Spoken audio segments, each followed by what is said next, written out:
Hey guys, Josh and Chris here from the Ranch House.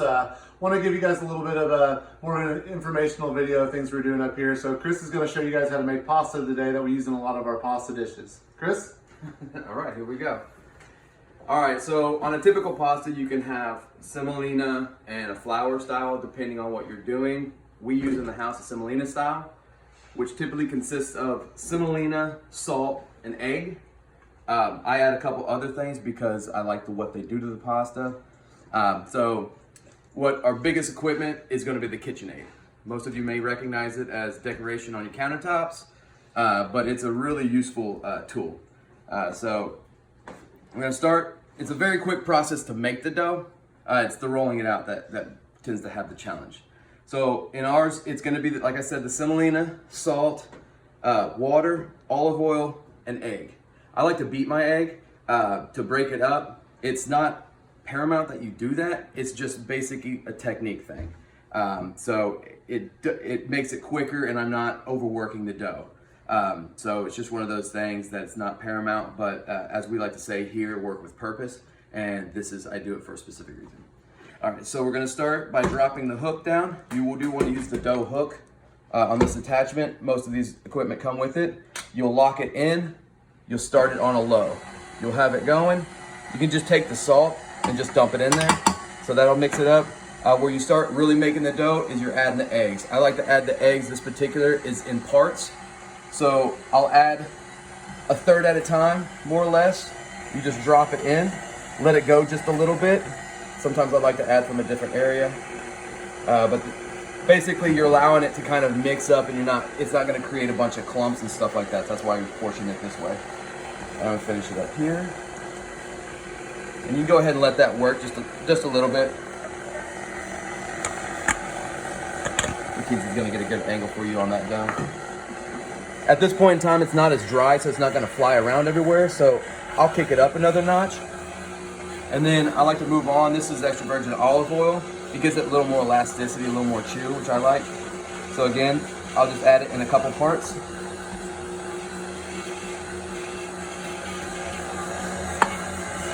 As you can see, the machine's doing most of the work. I don't have to work in this process. So we let that go. And then the last element, I like to add a certain amount of water. It kind of keeps it from being dry. You let the semolina is gonna absorb the egg and the oil. I like to add water because it allows it to absorb more. It's gonna be more moist and it's not gonna be as dry. So again, I add it in small parts. And I like to switch it up in different areas. There we go. Once you got all your ingredients in, you can pretty much kick it up a good amount. And so as you can see, it starts as crumbles. And it's gonna keep beating together, and it's eventually gonna turn into more of a ball. Here, drop it back. It's best if you turn the machine off, unhook it, drop the pieces down.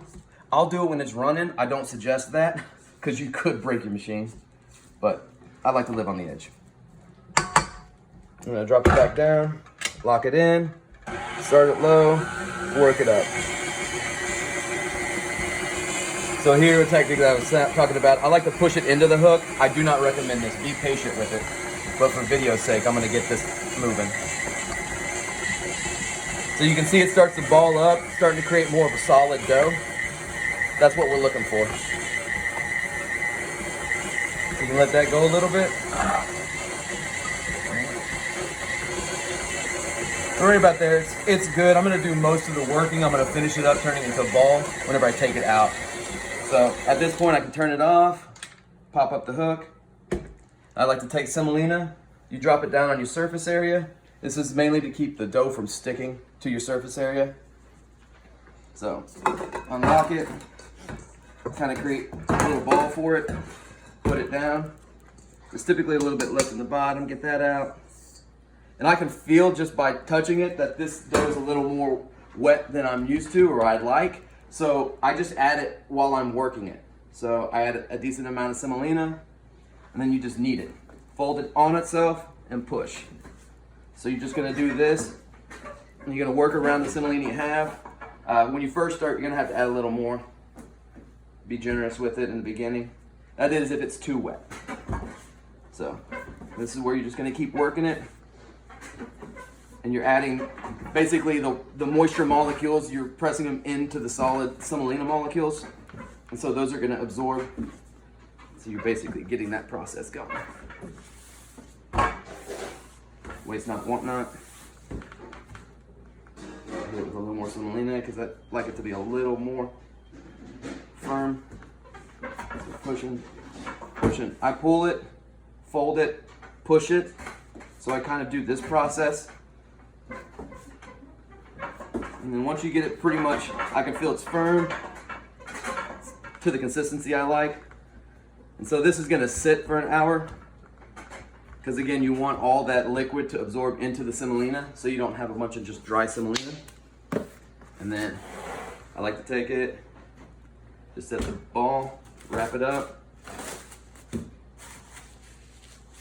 And air is not a friend of dough, so I like to wrap it again. So, awesome. Once we're here, we just take this. You can leave it out if you're gonna work it real quick, or you can throw it in the fridge. And this can last in a good shape for about 3 days. And then it starts getting little black specks. Nothing wrong with that. It's just a little oxidation from inside with the flour and all that. But that's basically the dough.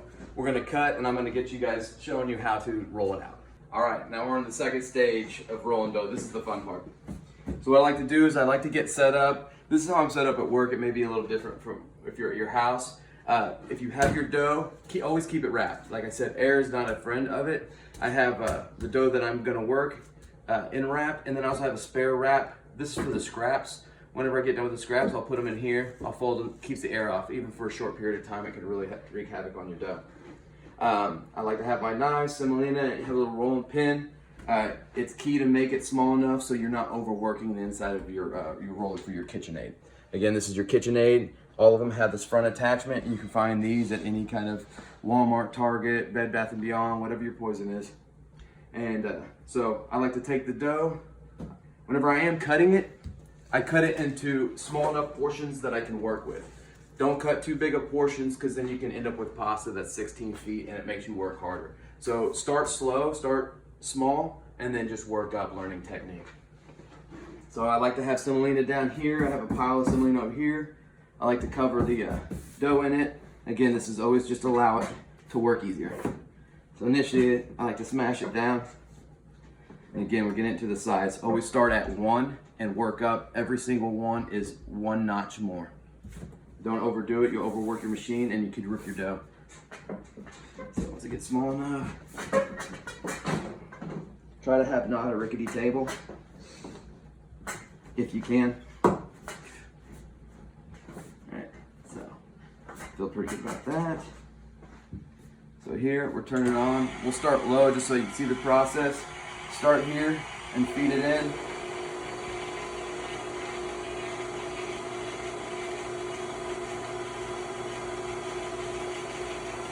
Awesome.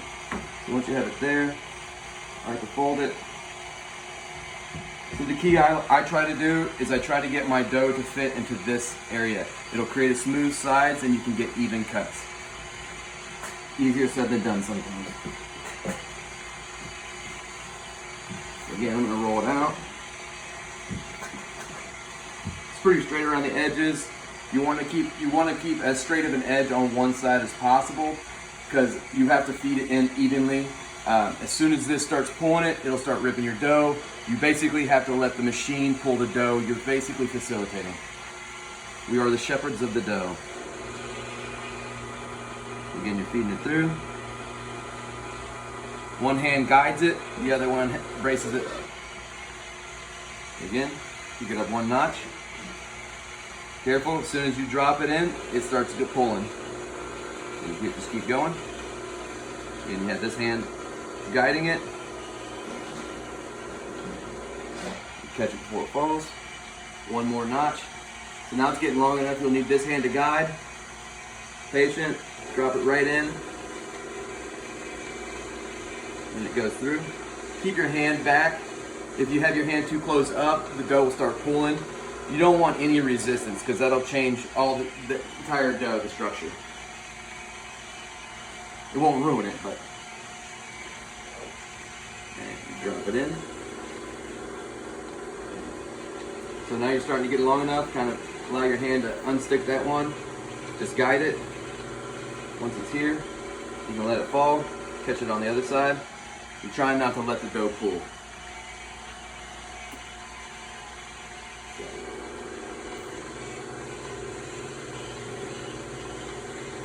Starting to get thin, so I pull my hand. Your hand will stick on the dough, so that's why I'm pulling it off and repositioning. And then it'll just slide right off into it.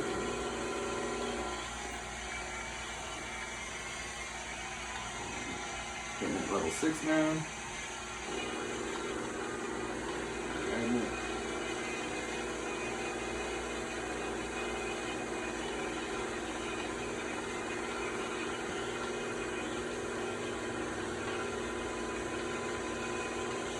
Again, the machine is the one doing most of the work. I'm just trying not to screw it up. Alright, so we like to roll ours at 7. So we went from 1 to 7. So I'll pass it through one time. Again, it starts, the thinner it gets, the harder it is to feed it in evenly. So the further you get up, make sure you're being very careful about when you feed the dough in. So I'm sticking your hand, guiding it. Flap it out.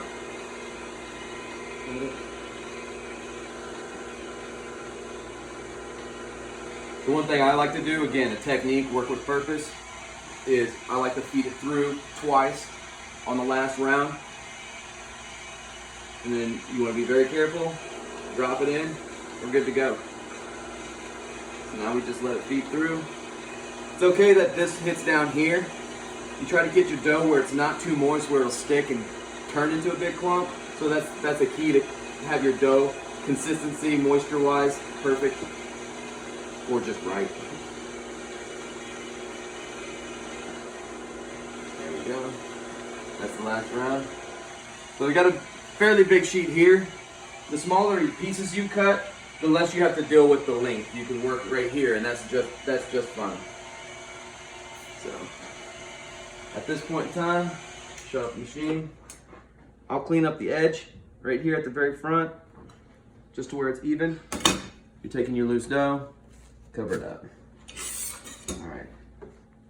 So I'm gonna take some semolina, toss it on the front end,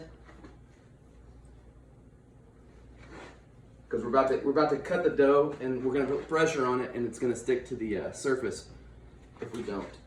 So we take it up, twist it around. And then same thing on the other side.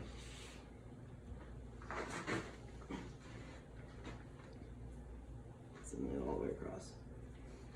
So I can see you already, this edge right here is a little straighter, so I'm going to go off of this one. This will be my guide. So we have this is a piano cutter. They have a lot of attachments where you can do fettuccine or spaghetti. This is a process that we do at the restaurant because we want a much thicker noodle. So for all intents and purposes on this video, we're gonna show you this technique, but again, you could remove this one and add a different attachment, and the same technique you did before. Make sure you're feeding it right, especially when you're cutting it, because it will mess up the cuts. Feed it all the way in just like you did, and it'll turn it into the fettuccine. So.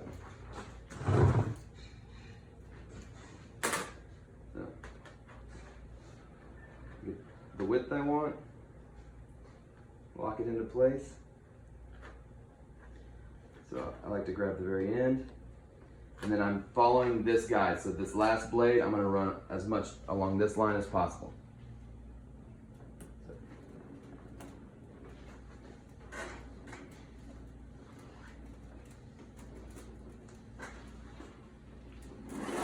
There it is. So then here we're going to take the excess, the stuff that just got trimmed on the edges. I'm going to pull that off. So I can see a section right in here. If we're eating it at the house, it's fine, but if I'm having it at the restaurant, I don't want you guys to have a piece like that. So I'm going to remove this whenever we get to it. And so how I normally do it for here is I take any kind of ruler. I use this knife as a guide. I have a notch here that I look for. And so before I do the cuts, I like to measure out how many orders or how many slices I can possibly get out of it. So here I can see I can get full orders with not too much of a loss. So I'm gonna go ahead and use that as my measurement. So I just line that up, put the knife, make the cut, line it up, put the knife, cut.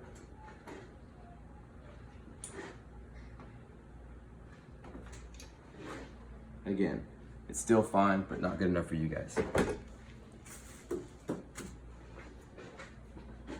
Line that.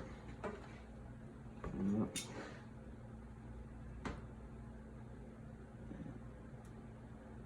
Okay. So, now that we have the pasta, we basically slide it underneath, pull it up, and we'll lay it on a sheet. And we'll just portion it out. And that's our handmade pasta for the Rockin' R Ranch here at Forest Ridge.